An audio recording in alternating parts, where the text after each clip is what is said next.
האם זה באמת סגולה בדוקה? הסגולה ללמוד בזה? Erev Tov and good evening. We're in the Zera Shimshon on Parshas Chayei Sarah. We're going to do something a little different this week because in Os Yud, section 10, the Zera Shimshon talks about the Haftorah. Of course, in general, we talk about the Parsha. We look at pieces in the Zera Shimshon that focus on the Parsha itself, the Torah portion itself. But many times the Zera Shimshon has one, sometimes two pieces where he discusses issues of interest in the Haftorah, and that's the case here, where he talks about the Haftorah. So we're going to look at a couple of psukim from the Haftorah and introduce the Haftorah a little bit, and then we'll get right into the Zera Shimshon piece. The Haftorah tells the story of an apparent rebellion, or perhaps an attempted rebellion, by one of the sons of David HaMelech. Of course, the most famous rebellion against David HaMelech was by his son Avshalom, but this is a different son, and this is an event that came later. This is a son named Adonijah, and we'll see what happened with him. In the end of the whole story, although it's not in the Haftorah, in the future of Adonijah, after David HaMelech died and Shlomo HaMelech took over the Malchus, took over the kingship, in the end, Adonijah was put to death. He was killed. Shlomo HaMelech ordered that he should be killed. So he did not come to a happy ending, and we'll see the Zera Shimshon is going to discuss that and is going to talk about that and why that happened. So let's look at a few psukim from the Haftorah. This is Malachim Aleph and Perek Aleph, plus psukim Hey and Vav. Va'Adonijah ben Chagis, and Adonijah, the son of Chagis. David HaMelech had several wives, and one of them was named Chagis, and this is her son. Misnaseh, he exalted himself, Lemor, saying, Ani emloch, I will be king. Vayas lo rechev ufarashim, and he made for himself a special chariot and special horsemen to ride along with him as a way of showing what an important personage he was.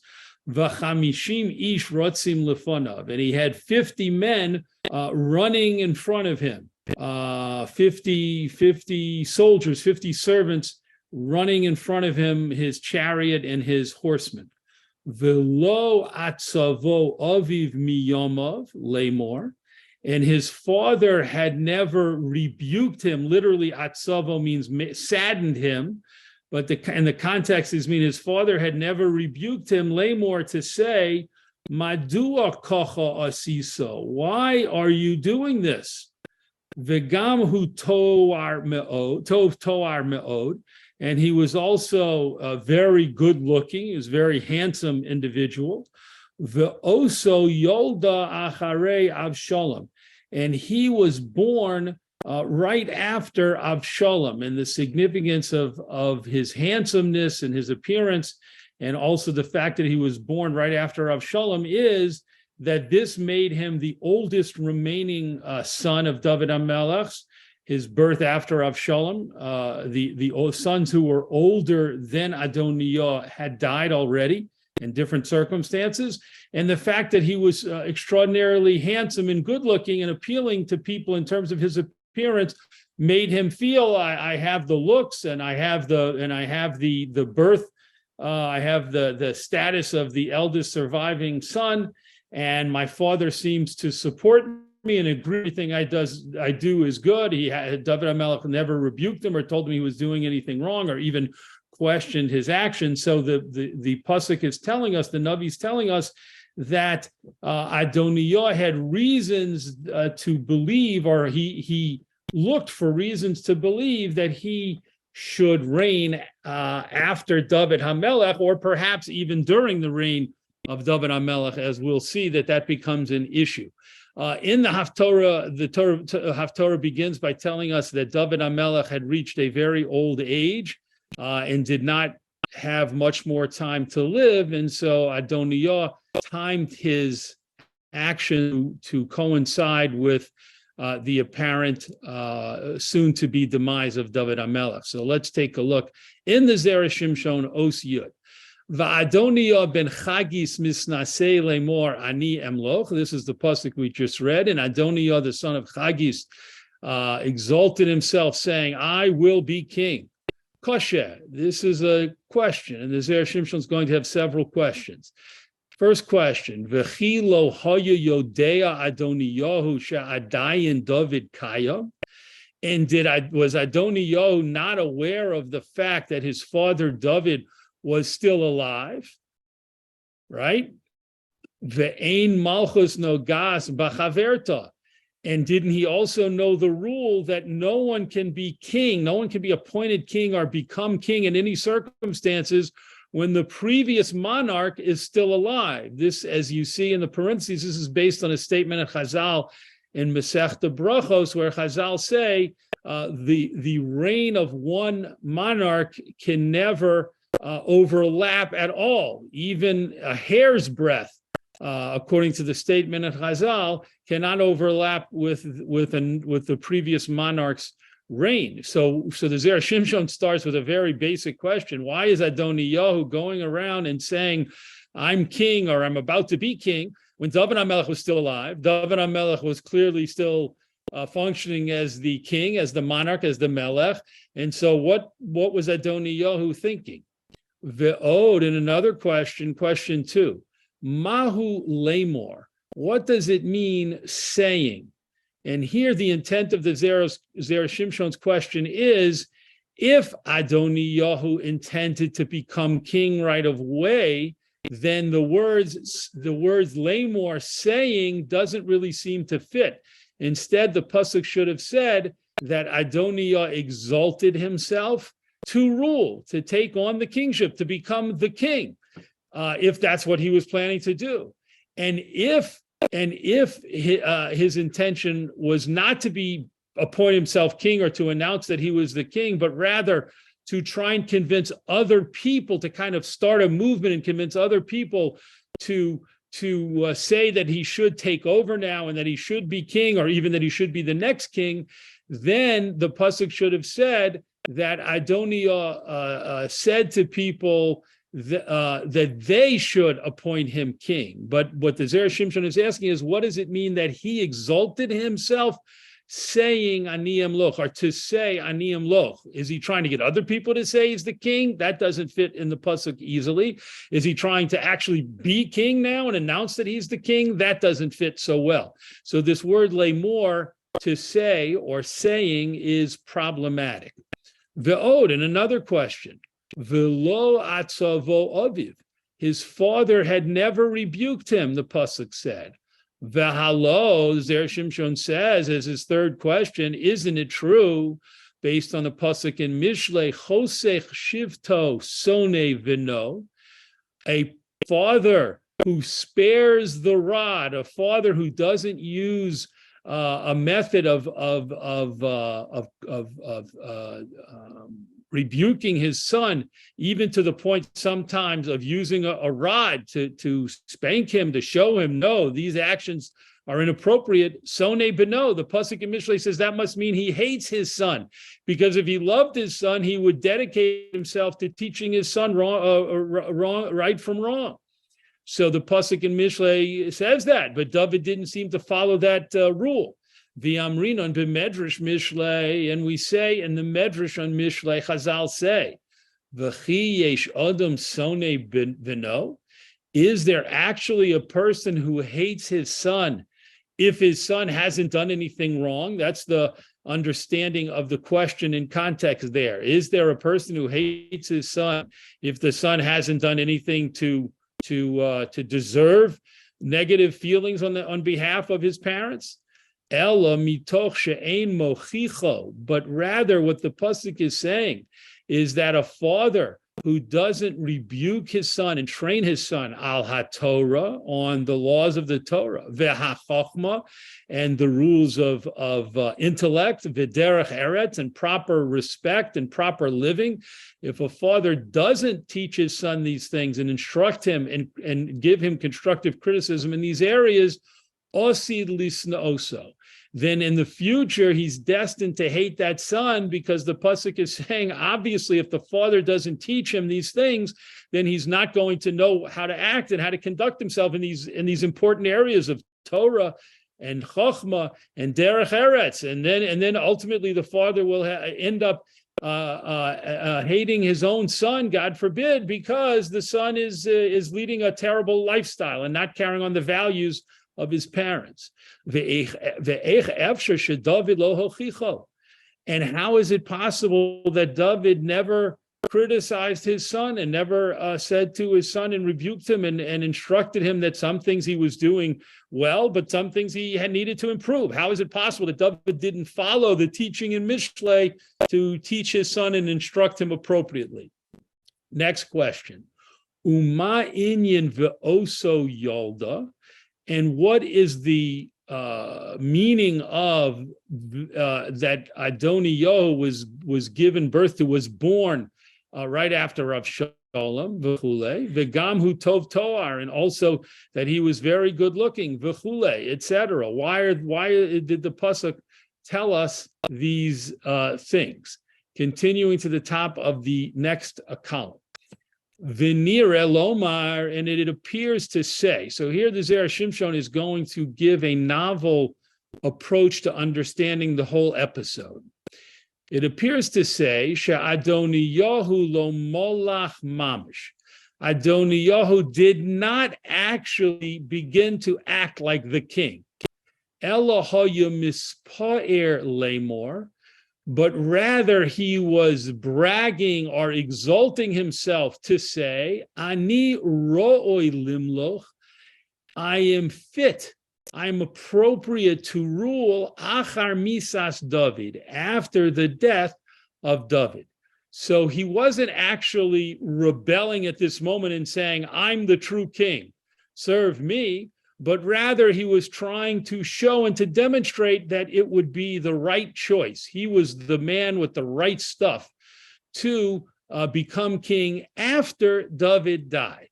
Aval ata lo haya molech. But right now, when the story begins and when David is still alive, he wasn't trying to rule. He wasn't trying to either assume the kingship or have people proclaim him as king. He wasn't trying to do that. V'zehu diuk milas lemor, and this is why the Navi precisely used the word saying. It didn't say that Adoniyahu ruled or that he said to people, proclaim me king. It said, the pasuk said, lemor, that he said, ani emloch, I will rule. Shahaya omer, as the Zera Shimshon continues, he was saying, v'lo haya oseh shum maseh. He was saying that he would rule in the future, but he wasn't taking any actions. He wasn't taking any particular actions to try and become the king at that moment. So lemor means he's only talking. He's not actually doing anything to assume the kingship or to in any way usurp David HaMelech's authority. V'in hachinami, and we have to concede David limdo Torah v'Yisro. It's absolutely true that David HaMelech taught him Torah and instructed him and gave him musar when necessary. Laman yiyeh yorei es Hashem, in order that he would be a God-fearing person. V'yishmor mitzvos Hashem, and he would keep the mitzvos, the commandments of Hashem, b'chol libo v'chol nafsho, with all of his heart and with all of his soul. V'hu kain asa, and that is what he did. Adoniyah or Adoniyahu is the same name, the same person, followed David's teachings and David's instructions and was a very God-fearing person. Umishum hachi lo motza ovel lehochicho, and it's because of this that David did not find any negative actions to rebuke him about. Loma osar hadovar hara hazeh, to say to him, why did you do this bad thing? So the part of the Zera Shimshon's chiddush, his novel idea, is not that Adoniyahu was completely off the right track and was trying to take over the kingship when David, his father, was still alive and he was a impudent rebel, Zera Shimshon says, no. Number one, he wasn't trying to take over the kingship. He was trying to have himself viewed and become viewed as an appropriate candidate to be the next king after his father died. That's what he was attempting to do. And he thought he was the appropriate candidate to do so. And in addition, he was a very God-fearing person. And when the Navi says his father never rebuked him, it's actually complimenting Adoniyahu and making us aware he was such a God-fearing, righteous person that David never had the need to rebuke him for any averos, for any transgressions, or for any bad actions. So that paints a whole different picture. Let's continue. Vizehu v'lo atzavo aviv. And this is the real meaning of the words. His father never chastised him. Lamor, to say, Madua kocha asisa, why did you do so-and-so or such and such? Why did you do such and such an action? Mipnei, because she'af minurav, even from his youth, continuing to the next page, top of the next column, hayuyore es Hashem, even from his youth, Adoniyahu feared Hashem and gave David, his father, no reason to criticize his actions. Uchvar Pasuk HaRambam, and the Rambam in his Mishnah Torah, Zichrono Livracha Behilchos Malachim, in the Laws of Kings, says, Shahamalchus nitenes b'Yerusha, kingship is passed to through inheritance, la'oso habein, to the specific son, shemuflog b'yiras Hashem, who stands out in his fear of Hashem, lo hamuflog b'chochma, not the son who stands out and is outstanding in wisdom.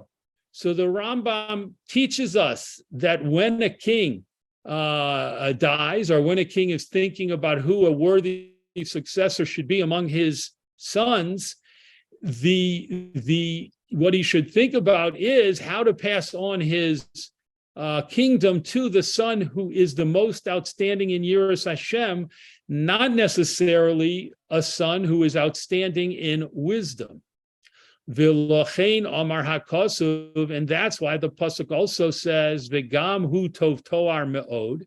He was also very physically attractive, very good looking. Klomar, to say, af al pi shehu tov toar, even though he was so good looking, visha oso yolda, and even though he was now the eldest son and he was born after Avshalom, v'chule, etc. Im kol zehu yoreas Hashem. With all of these things that might have been major distractions and major sources of temptation, hu yoreas Hashem, he was nonetheless a truly God-fearing person. Ve'haraya, and the proof to this is the words we already quoted, and the Zera Shimshon explained, shelo atzavo aviv v'chule, that his father had no reason to chastise him or criticize him. Umishum hachi, and because of this, hayachoshev bidato, he thought in his mind, shetagia lo yerushas hamalchus, that the inheritance of the kingship would come to him. So the Zera Shimshon has, as we've stated, turned the story a bit on its head and given us a very positive presentation, a very positive picture of Adoniyahu as an exceedingly God-fearing person, who, even though there were things about his gifts, his physical gifts, and his place in the family that might have turned his head astray, he nonetheless dedicated himself to Yiras Hashem and had every reason to believe that he would be a worthy candidate, if not the worthy candidate, to take over the kingdom after David HaMelech's death. And the Zera Shimshon has also emphasized to us that he wasn't trying to take over and appoint himself king now during David's lifetime. David was still alive. And all he was doing was trying to kind of do marketing and PR to let people know that he certainly should be considered as the new king, as the successor, as a worthy successor to David. Continuing. V'nosan hanavi omar levasheva. Now this is based on psukim we did not see. So the Zera Shimshon's quoting the psukim for us. Nosan hanavi, the partner, so to speak, the very close supporter of David named Nosan hanavi, Nosan the prophet. In the Haftorah, he says to Bathsheba, Halo shamat ki molach Adoniyahu ben Chagis. Have you not heard that Adoniyahu, the son of Chagis, is ruling as the king? He is functioning as a king. He has kind of appointed himself king. V'kosha, this pasuk is a problem. V'ha'alo adayin lo molach. But according to what the Zera Shimshon has explained to us, Adoniyahu is not ruling as the king, nor is he attempting to take over and rule as the king. Rak hoya misnase. He was only exalting himself and publicizing himself. So what does it mean in the Haftorah, according to the Zera Shimshon's explanation of what was going on, and according to his positive picture that he's painted for us of Adoniyahu and his intentions? Why does Nosan Hanavi come to Bathsheba, that's Shlomo HaMelech's mother? Why does he come to her and say, didn't you hear that Adoniyahu is walking around and saying he's the king?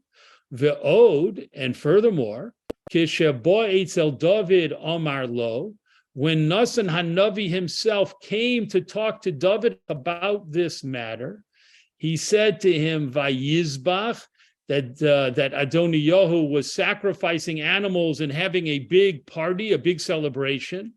Vayikro lechol b'nei hamelech, and Adoniyahu also called all of the princes in the family of David HaMelech, of the king's family, v'chulei, etc. Vayomru, and they said, all of the guests at the celebration said, Yechi hamelech Adoniyahu, the king Adoniyahu should live.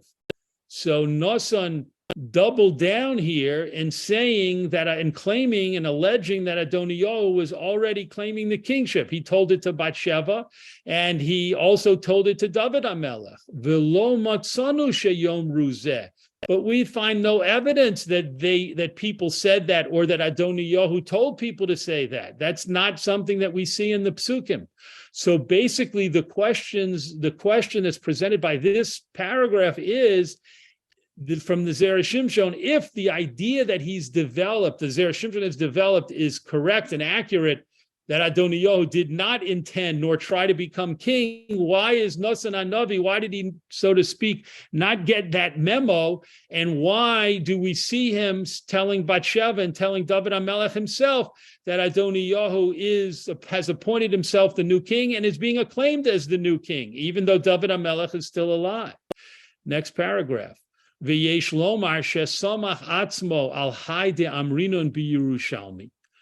We can say that Nosan Hanavi relied on a halacha that is taught in the Yerushalmi, in the Gemara Yerushalmi, shemutar lomar lashon hara, that it is permissible to say false negative words al bale hamachlokas, on people who are stirring up strife and disunity in the community. Bale hamachlokas, people who are causing machlokas.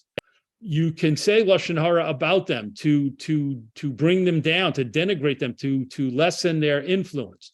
Umishum hachi Nosan Hanavi omar alav lashon hara. Because of that halacha, Nosan Hanavi felt it would be permissible for him to say things that were not really accurate, that were not really true about Adoniyahu. Ulevasov kishemalach Shlomo. And in the end, meaning after David died, and the story continues later, of course, with Shlomo HaMelech as the king, Shlomo said about Adoniyahu, Im yihye leven chayil, lo yipol misa'aroso arza. Shlomo said about Adoniyahu, if he will be a man of valor, an honorable man, then not even a hair will fall from his head. Meaning, there were people who felt that Adoniyahu should be punished and perhaps killed for this episode that we're reading about in the Haftorah. which looked like had something to do with the revolt against David HaMelech. So people said to Shlomo HaMelech and advised him, you should take care of this problem with Adoniyo. And Shlomo HaMelech said, no. If he continues now as an honorable person and an honorable man, then nothing at all will happen to him. However, if evil comes from him or is found in him, then he in fact will die. Then he will be put to death. V'rabim makshim, and many people ask the question, Lama Omar Leven Chayil. Why did Shlomo HaMelech say if he will be Leven Chayil to a valor, to an honorable person, or for an honorable person? V'lo Amar Ben Chayil, and Shlomo didn't say, and he will be an honorable person. Why did Shlomo HaMelech add in the lamed?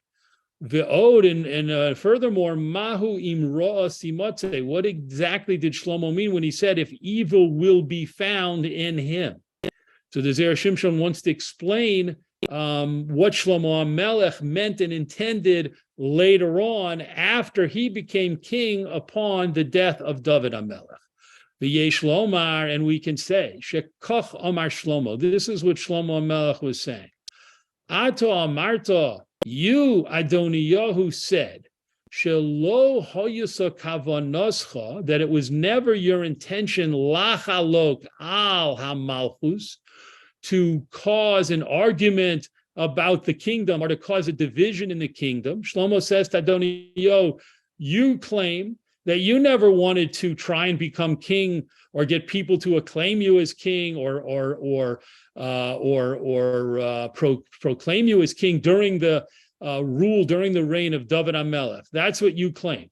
Rak ha'yisa sover, only what you thought was shemipnei sha'atu yurechet, since you were such a God-fearing, pious person, hamalchus nogas lecha, then the kingship should come to you. So this is in line with the Zera Shimshon's concept, which he has developed for us. Shlomo is saying to Adoniyahu, you claim you're innocent completely of any type of rebellion, any thoughts of rebellion against David HaMelech, because all you were trying to say was after David HaMelech dies, of course, the fundamental question facing the people will be who's going to be the next king, and you were putting yourself out there as a worthy candidate.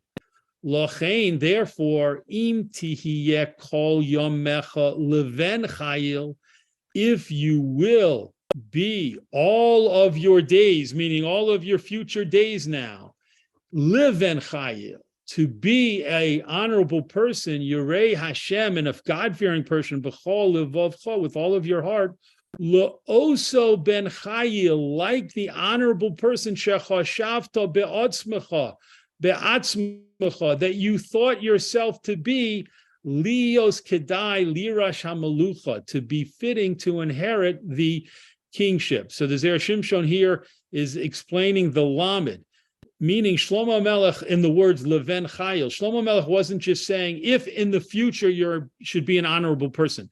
If that's what Shlomo HaMelech meant, the Zera Shimshon says, then he would have just said, if you will be a Ben Chayil, an honorable person. But he says, Leven Chayil, if you will become to be that honorable person who you proclaim you were all the time, that you were before, even during your questionable actions near the end of David HaMelech's life, if that's who you will be, and you'll show everyone that you were always an honorable person, not just in the future, but you were an honorable person then, and you remain and are continuing to be one now. If that's what happens, Oz Omar, then I will say, Shelo chalakta al malchus beis David. Then I myself, Shlomo proclaims, I will tell everyone that you never tried to cause a division against the reign of Beis David, of the house of David HaMelech, and his chosen successor, who of course was Shlomo. Ve'ena tochayev misa, and you're not going to be chayev misa as a rebel. There's no reason for you to fear that you're going to be put to death at some point because because you'll be accused of being a rebel. No, I'm giving you a clear way out. If you show yourself to be such an honorable person that it's clear that you did never intended to rebel, then nothing's going to happen to you. Aval, however, im emtza v'chara, if I find evil in you, igloi milsa, then it will reveal she'ein b'cha yiras Hashem, that you're not really a sincerely God-fearing person. Ubevadai she'ata chalakt al malchus beis David, and then it will show us that definitely you were trying to rebel against the kingship of David HaMelech himself. Ve'ata chayav misa, and then you will be chayav misa. So Shlomo HaMelech was making it very clear to Adoniyahu that his life was on the line here. If he conducted himself in such a clearly honorable way and pious way, that Shlomo would be led to believe that he was truly a God-fearing person, and never would have thought to rebel against David HaMelech, then Shlomo HaMelech says, I will accept that, and I will make sure everyone knows that you have nothing to fear, nothing will happen to you, because it's clear that you never intended to rebel, to be a rebel. However, if I have reason to believe you're not a truly God-fearing person and you don't act like a Ben Chayil, then that will not only tell me how you're acting now, but it will tell me Lama Freya, going back in time retroactively, that you were not a truly God-fearing person and you were trying to rebel against David HaMelech, and then you will be put to death. Ucheshebos Basheva, next paragraph. Ucheshebos Basheva Eitzel Shlomo. And when Bathsheba came to Shlomo, Omar Law, he said to her, now we need to pause for 1 second, because again, the Zera Shimshon's alluding to something that happens in the Navi that happens after the Haftorah and that we haven't talked about. After Shlomo becomes king, Adoniyahu, and he tells Adoniyahu how things are going to be, and how Adoniyahu has to be very careful about his actions. Adoniyahu comes to Bathsheba and says, would you please do me a favor?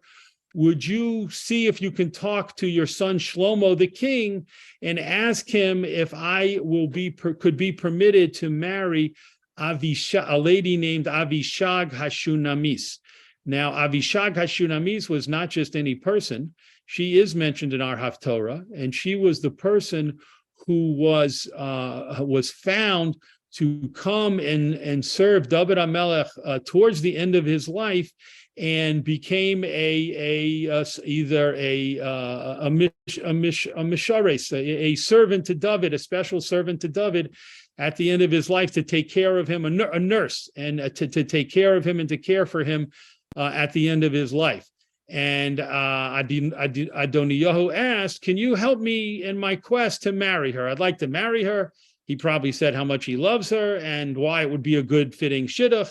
And he asked Bathsheba. So Bathsheba comes to Shlomo HaMelech in all innocence and naivete, and she asked Shlomo HaMelech if that would be okay on behalf of Adoniyahu. And here, Omar Law, here is what Shlomo, going back into the text, here is what Shlomo HaMelech said to her.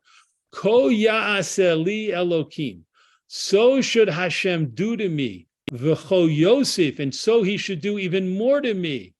Ki v'nafsho diber Adoniyahu es hadavar hazeh, because Adoniyahu has spoken against his own life in this matter. Meaning, Shlomo was saying, using words that indicate an oath. He was taking an oath when he said, so should Hashem do to me, meaning Hashem should punish me if I do not understand correctly that what Adoniyahu is requesting is something that should cost him his life. Continuing, Ve'ata, and now, Chai Hashem, by the life of Hashem, he's swearing with Hashem's name, Asher hechinani ve'yoshivani al kisei David avi, who prepared me and sat me on the throne of David my father, Ve'asher osali bayis, and who made a house, meaning a kingdom for me, Ka'asher diber ki hayom yubas Adoniyahu, like that which he spoke, today Adoniyahu will die. So in the end, Shlomo HaMelech, when he hears this request, and we'll see what the fatal problem with this request was in a moment, when he hears the request, he tells Bathsheba, what you've just told me leads me to take an oath that I am going to arrange for Adoniyahu to be killed today. B'nafsho diber hadavar hazeh. What did Shlomo HaMelech mean when he said Adoniyahu is speaking against his own soul? The igloi milsa lamafreya. What he's asking for now reveals retroactively shecholak al malchus beis David, that he always intended to argue and to try and claim and usurp a position of king against David HaMelech and against whoever David HaMelech's successor he intended. V'chayev misa al masha osa b'tchila, and now he's chayev misa on what he did from the very beginning. Ve'od, and not only that, but even more, Shlomo continued. Chai Hashem ki bimovesu ato mechodosh. Shlomo Melech was also taking an oath, an additional oath, that Adoniyahu deserved to die not just for his actions towards the end of David HaMelech's life, but right now at this moment he deserved to die mechodosh, anew. Because by his request to marry Avishag Hashunamis, he is actually trying to go back in time and cause disunity in the Malchus. Shahare Shoel Neged Hadin, because he's making a request which is against the law of Neged HaTorah and against the halacha. The Amrinan Beperek Beis de Sanhedrin, because we say in the second chapter of Masechah Sanhedrin, Avishag Hashunamis Muteres L'Shlomo. Chazal teach us there that Avishag Hashunamis, this woman who was the nurse and caretaker of David at the end of his life, would have been permissible to marry Shlomo HaMelech, va'asura la'Adoniyahu, and she was forbidden for Adoniyahu to marry. Gemara continues, Muteres L'Shlomo, she was permissible for Shlomo, de melech hoya, because he was a king. Umelech mishtamesh b'sharvito shel melech, and a king may use the scepter of another king, of the previous king. It is permissible for the successor of one king to use even the scepter or other items that were unique and used only by the previous king. Those things are permissible to be used, but only by the next king. Ve'asura la'Adoniyahu, but these things would be totally forbidden to Adoniyahu, to Hedyothu, because he was a commoner, he was a regular person, he was not the king. Ve'ein mishtamshin b'sharvito shel melech, and it is forbidden, we do not use, it's forbidden to use the scepter of a king by anyone except another king. Midichsiv, as the pasuk says in Devarim, Som tosim alecha melech, you should surely place upon you a king. And we learn out from that pasuk that a king has to be treated as an elevated personage. We put a king above us. We don't just appoint a king and then treat the king like a regular person. Som tasim alecha melech. When you place a king above you, you're placing him above yourself. And many halachas, many laws come from that idea about showing the proper respect and the proper honor that is due to a king. And one of those halachas is that no one else except another king can use his royal articles which were unique to him, such as a scepter. And in this case, the reference is also to Avishag Hashunamis. She cared for him and took care of him, and therefore could not be married to any regular individual who is not a king. For example, of course, Adoniyahu. So the Zera Shimshon here has taken issues in the Haftorah, psukim in the Haftorah, and concepts and events in the Haftorah, and explained them to us in a new way, and helped us understand the story in a different way than it is usually understood. Yasher koch to everyone for joining us today, and we look forward, God willing, to learning in the Zera Shimshon again next week.